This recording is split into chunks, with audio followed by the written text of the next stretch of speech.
On today's show, Clay did what? And in how many minutes we break down Thompson's career high 60 points versus the Pacers. what was the most impressive part? When was the last time we saw a performance like this? And do the Warriors celebrate a little too much? And Uncle Splash, Dennis Scott, joins us from Minnesota to set up tonight's Spurs-Wolves game. It's Tuesday, December 6th. The starter starts now.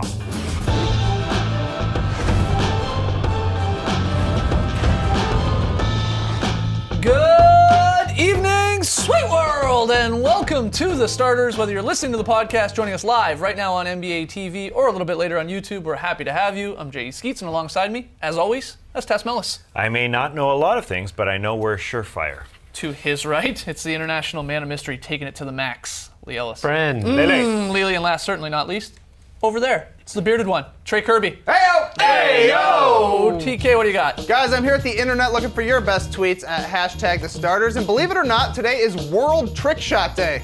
Yeah, it's a real holiday created by the Harlem Globetrotters that allows everybody a chance to show off their finest trick shot skills.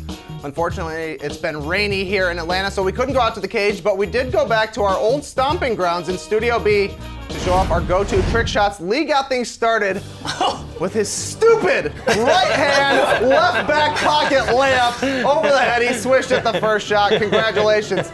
Skeets went over the backboard, reverse style with that super smooth layup. Barely hit the Yeah, rim. that's nice. Oh man, that's nice. That was one barely take. moves. Tess also went over the backboard, but more with the Larry Bird jump shot style here. that's You good got to too. show the better angle first. Come on Yeah, and I now. went with the rarely seen. yeah. That's the doink shot off the head for the layup. Pretty cool stuff. Now, this is where you at home come in. I need you to go to our Twitter page at The Starters because we have a poll up there where you can vote. Who had the best trick shot? Get your votes in now. We'll check the results later. But remember, only one of us bounced the ball in off their head. yeah. Just remember that. Whatever you do, just don't vote for Lee. I can't stand that move. A vote for anyone else is a vote for not And Lee. why are you wearing a Michael Red jersey? Why not? Hey, my hips don't lie. What can I say? No, listen, my shot doesn't look that effective just by watching it. But you guys know when we play horse or pig or whatever, Yeah. it always No, gets it one of you doesn't guys. always. Always. So Don't vote factor for that him. in when you're voting. Factor that in. Know that I get I a don't lot of care points if I out of win. it. Just don't give it to Lee. What do your please. hips have to do with the Michael Red jersey? Well, you did this little shimmy thing. All right, look, last night, guys, Klay Thompson, he set the internet on fire. He scored a career-high 60 points in the Warriors' 142-106 blowout victory over the Pacers. Thompson shot 21 for 33 from the field. He did all of this in 29 minutes of action. Trey, we got to break this down. You got a few questions for us. Yeah, you score 60 points in 29 minutes, you're going to get people talking, and I got a few questions for you guys about Klay's big night. And since we've seen the shots and we've read the per minute, per second, and per dribble stats, guys, tell me, what was the most impressive part of Klay's career night? It was about him holding the ball for under 90 seconds. It's like he barely had the ball in his hands. You think about it, 60 points, he basically scored a point for every 1.5 seconds he touched the ball. It doesn't logically make sense. No, it doesn't. They just moved the ball so well. It was the most in-flow 60-point game you will ever see in NBA history. That's the way I feel about it because they were moving it so much. They had 25 assists at half with 2 turnovers. Again, you watch him here, he's just moving off the ball so well. He's getting out in front of the defense. He took 11 dribbles in this game. 11 dribbles and scored 60 points. It's just so vastly different than Kobe's 60 that he put up at the end of the season. Last year, it was yeah. just beautifully in the flow. 45 assists for this Warriors team. But let's not forget, this wasn't just a guy riding a hot hand. He worked the screens perfectly. He timed his cuts. This was a display for anyone out there who wants to be a shooting guard for the way he played last night. He made cuts to the rim. He still scored 9 baskets in the paint. So it wasn't like he just came down. He's got that beautiful stroke. We know he got a lot of open shots, and he didn't just live on the three-point line. He made sure that he made all the defenders, whoever was on him, work all the time, and he got inside. It was just an incredible performance. Yeah, the most impressive part to me is sort of echoing what you're saying, I think, Lee, is like if last night, let's say my internet goes down, my TV doesn't work, I go to bed after the Raptors lose to the Cavs for the 5th, 6th straight time. I call it a night, and I wake up and I come in this morning, and you guys say, did you see Klay Thompson? He had 60 points last night. And I go, well, the first thing I would think of, if you told me Klay had 60 and I didn't see it, I would be like, how many threes did he hit? I'd be like, 12, 13, 14, 15 threes? Like, he only hit 8. And I know it sounds funny to say only, but for a guy like Klay Thompson and these shooters on the Warriors, that's not a whole lot. No. That's not a whole lot. And so that's impressive to me. It's also impressive, like you said, Taz, just the way he got these shots where it was so quick. It all looks so casual. And then I think we'd be silly not to double down on the fact, I did say it, and I tried to say it loudly, 29 minutes. 29 minutes he got 60 points. It's crazy. Are you guys upset as basketball fans that Kerr didn't give him a chance in the fourth quarter? Because I know it was a blowout, but would you like to see if he could have gone for 75, Kobe's 81? You would love to see it. You would love to see it, but in the spirit of the game, Steve Kerr's a bit of an old school guy as well. You don't want to humiliate your opponent when you're already crushing They already them. were humiliating but there's a certain time There comes. is a line. There is a line. You stop stealing bases when you're up 12 runs. Yeah. You stop. You just go base to base. Stick, go. Stick, go. And that's it. I feel like, there are no rules in today's NBA. We got big men shooting threes, but just like you don't need to rub the salt in the wound. I don't feel. I do feel bad for Clay though. Both his career highs, the one against Sacramento where he scored 37. When I hope everyone was watching that third quarter when you were getting text alerts and you were logging in to see what he was doing. And this one, he didn't play the fourth quarter. And he feels bad about that. He said, it's unfortunate. 2 times I got my career high. I couldn't play in the fourth quarter. That's what I love about this. He wants to go for 70, 75, 80. You could tell he wants to. He wanted to keep playing. But I guess they're killing him. And at some point, they said 60's enough. We're up there. That's the thing. I think once he got the 60, Steve Kerr said, right, okay, that's enough. Oh, for sure. Because he came out even before the end of the third. All right, Trey, next question. Yeah, Kobe had 81, like you guys mentioned. Clay, 37 and a quarter. And I once went 11 for 11 in the first half of an intramural game. Crazy, I know. Quick fill in the blank here. Clay's 60 was the best scoring performance since Kyrie Irving had 57 against the San Antonio Spurs. It was back in 2015, in March in 2015. You might remember it. It was an overtime game. That was a great game. It was an incredible game.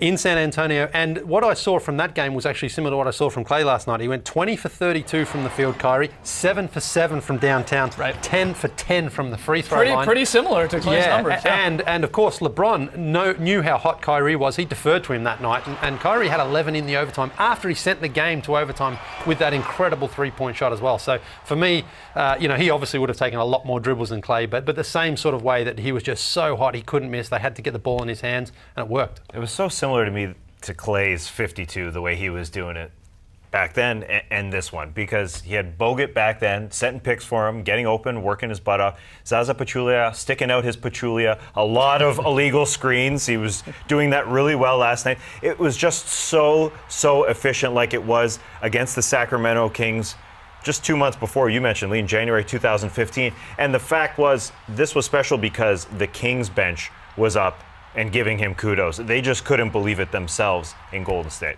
Yeah, the most similar sort of performance to me that I could think of, it's a while ago now, but remember Kobe before the 81, he went for 62 about a month prior against the Mavericks, and he did it in 3 quarters, and that's where the comparison to Clay comes into play here.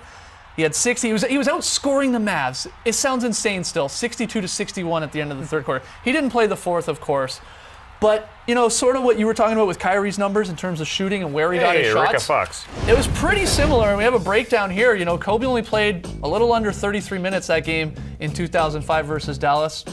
And you see it there. I mean, a lot more free throws, but otherwise, shot attempts in general, pretty close. Yeah. Just crazy to think to score 60 points and not even play the fourth quarter with some of these guys. Trey, I think we got time for one more question. Final one. My Uncle Bob called me very angry last night, complaining about the Warriors celebrating after every one of Klay Thompson's points. I personally think it's awesome, but guys, tell me, are the Warriors celebrations excessive? No, they're not excessive. They love the game. Unlike Draymond Green's kicks right now, these are natural acts of joy. They love it. With so many serious things going on in the world, who cares that they're jumping up and down? This is their childhood love. And there's so many good celebrations last night. We decided, hey, let's count down the best celebrations from last night. Why not? Steph Curry was the leader. I mean, he was great. I just love how they're cheering on each other. This was him in the bench in the second quarter, having a great time. Look at this Draymond strut. I don't know what this is. He was trying to raise the roof at the start. Come on, you old man. That's not raising the roof. Things have changed. That's probably something the kids do. Kevin Durant, yes. Klay Thompson could score with a blindfold over his eyes. That's 100% true. Back to Steph, who is kicking butt with these celebrations. He waits till Klay's in his interview, then sneakily grabs some ice, and dumps him on Clay's head. That's a Real new nice. one, the ice on the head, isn't it? Yeah. Straight, I love straight Clay up. said he was still on fire though. That's true, yeah. Clay was on fire. And then Steph, watch him here on the bench in the second quarter, celebrating. You know, it's great to see your teammates jumping up and down for you. You just want to play harder for your teammates when you see this happen. Okay, that one might be a little excessive. No, he actually runs into the tunnel. This is my advice. If you want them to stop celebrating, how about you beat them? Yeah, well, you shut them up by they're beating just- them, right? They're just fans of the game like all of us. They were just watching an incredible performance last night. We were doing the same in our lounge rooms at home. That's absolutely true. This Lounge morning, rooms? anyway. All right, we gotta take a break. I don't have a lounge room. When we come back, what should the Knicks call this celebration? The lounge room.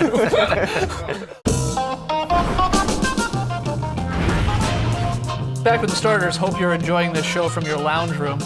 Let's get to some fill in the blank. TK, you got some questions for us? All right, first one. With the Celtics trailing by 1 and just 5 seconds remaining, Al Horford caught an inbounds pass at the three-point line, pump faked, and Lee Ellis a layup right at the rim, just missing. A pretty easy game winner, guys. Fill in the blank. Al Horford's missed layup was?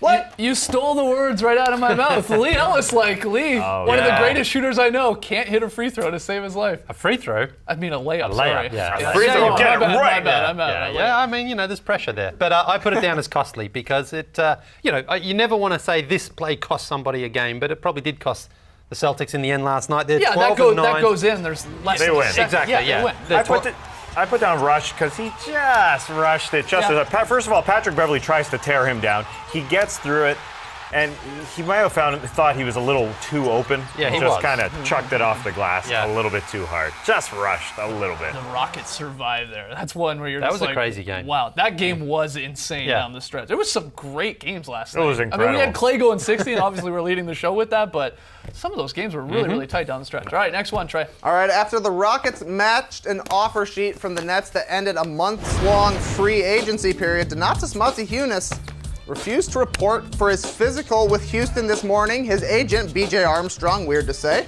says that Donuts has no intention of returning to the Rockets. Fill in the blank, y'all. Motiejunas' missed physical means blank.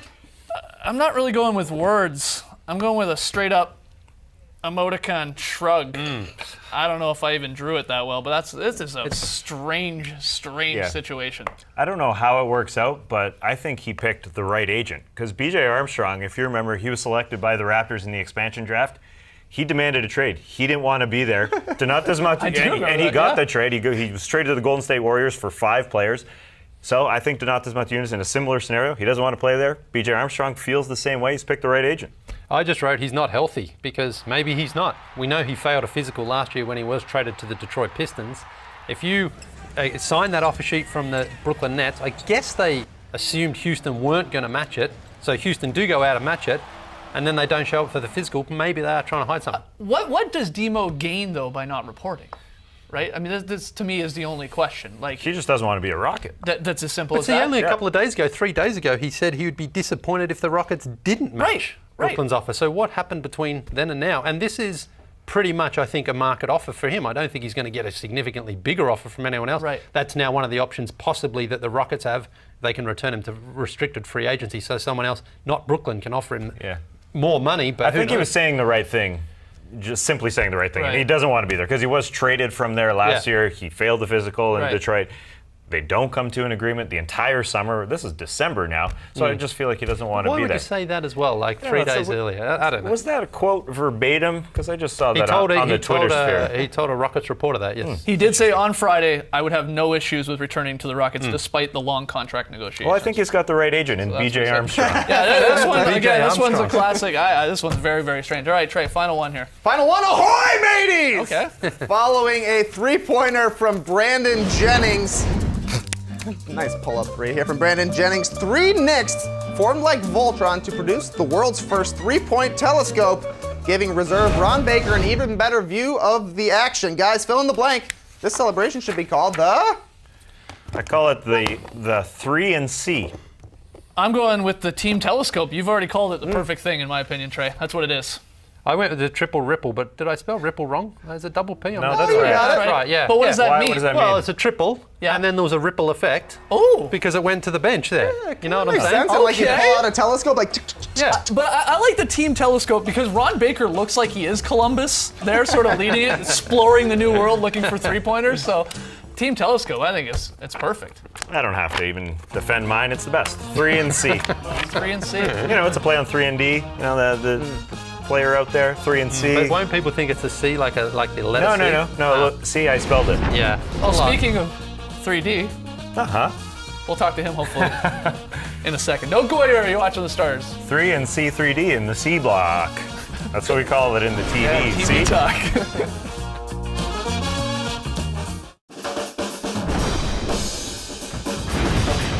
Tonight on the network, it's fan night. It's the Spurs and the Wolves. Coverage beginning right after the Starters here at 7:30 p.m. Eastern.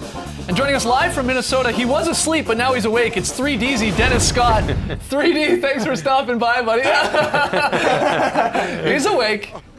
He's awake. 3D, I know you had a chance to talk to the big cat, Karl Anthony Towns, a little earlier in the day. How'd that go? It went very well, guys. He talked about how he's been able to mix up his game, be inside and outside, but he also talked about what they had to do tonight to get a big win on fan night. I think the biggest thing is, again, we execute the game plan. And even when they get in the lane and they hit some shots, stay disciplined, don't deviate from the plan. I think that's what been our biggest problem is that when things start to not go our way, we start deviating from the plan and it really hurts us. So as long as we stay disciplined, we stay grounded, we stay with the game plan, I see ourselves having a good chance to win tonight. Towns twice there, 3D, talking about deviating from the plan. We know the Wolves have struggled in second half, especially third quarters this season. Is that to be expected with a young team like the Wolves are? No question about it. I had a chance to talk to Coach Thibodeau, and he talked about the process. A young team learning how to play defense for 48 minutes and also learning how to come out of the second half and pick up on what you left off of in the first half. This young team is still trying to figure that out. Well, switching it up to the Spurs, they have a strange season right now. They're 5-4 at home, but a perfect 11-0 on the road, trying to make it 12-0 in Minnesota tonight. 3D, do you have any idea why the Spurs, for whatever reason, are playing better away from their own barn? The only thing I can think of, guys, a lot of times you get away from your home crowd, you get away from your family, a lot of times you can focus in more and take your opponent to the kitchen, if you will. But now with the Spurs, we've never seen them not play so well at home and be so focused on the road. So that's why I use the kitchen as an analogy, because when you're home in the kitchen, it gets crowded. But when you're on the road, there's nobody there. Yesterday, final question here, 3D. We talked about Joel Embiid wanting to go into the three-point contest over All-Star Weekend. This is something you've participated in twice. We're curious, what's your opinion on the big guys, the true big guys going into the three-point contest? What do you think? Leave it, process, leave it. Let the big process do it. Come on. Come on out there to Shooter's Paradise and let it fly. You got no problem with like Embiid, Marc Gasol, Towns, all these guys that are knocking it down? If you can do it consistently, and the way the coaches have let these guys get in the flow of their offense, I'm not mad at it. Yeah, you know what? We should point out too, 3D, not a small guy by any means. How tall are you? 6'8", 6'9"? Well, when I have my heels on, I'm 6'8". When the heels off, I'm only 6'7.5". 3D, enjoying the game tonight. Spurs and Wolves fan night. Thanks so much, buddy. We got to take one more break. When we return, we have ourselves a very solid controversy. We'll explain that after the jump. Don't go anywhere. 3D was as tall as Karl Anthony Towns. Yeah, he's a big guy, man. Just before 11 o'clock this morning, 30-year-old Bobby Ray Fields died in a three-car collision about the 1500 block of West Highvola Road.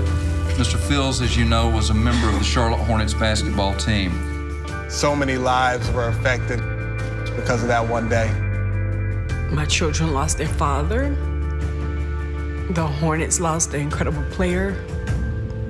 The community lost a great community leader and role model. It was a great loss.